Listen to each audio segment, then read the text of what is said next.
السلام علیکم سامعین، 7 رجب المرجب کی تاریخ شروع ہو چکی ہے، 29 جنوری ہے۔ خبر کا عنوان ہے پولیس افسر کی گولی کے شکار وزیر کی موت ہو گئی ہے۔ خبر تفصیل سے سنیے۔ اڈیشہ کے وزیر صحت نو داس کی آج موت ہو گئی ہے۔ بتا دیں کہ گوپال داس نامی پولیس افسر نے آج ہی دوپہر کو ان کو قریب سے گولی ماری تھی۔ گولی ان کے سینے میں لگی تھی۔ اب بھونیشور کے اپولو ہسپتال کے ترجمان کے مطابق اسی گولی کے شکار وزیر کی علاج کے دوران موت ہو گئی ہے۔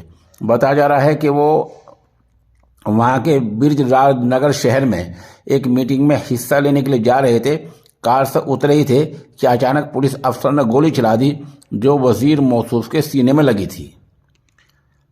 ایس ڈی پی او کے مطابق وزیر کو پہلے جھارسوگوڑا ضلع ہسپتال لے جایا گیا تھا، لیکن بعد میں بہتر علاج کے لیے انہیں بدلے طیارہ بھونیشور کے اپولو ہسپتال لے جایا گیا۔ پولیس کمشنر پرتیک سنگھ نے بتایا کہ وزیر کو بھونیشور کے ہسپتال تک لے جانے کے لیے ہوائی اڈے سے ہسپتال تک گرین کوریڈور بنایا گیا تھا۔ انہوں نے بتایا کہ وزیر کو محفوظ پہنچانے کے لیے پورے گلیارے میں پولیس اہلکاروں کی تعیناتی کی گئی تھی۔ بتایا جا رہا ہے کہ اس حادثے کے بعد علاقے میں تناؤ پیدا ہو گیا ہے اور ان کی حفاظت کے طریقہ کار پر بھی سوالات اٹھ رہے ہیں۔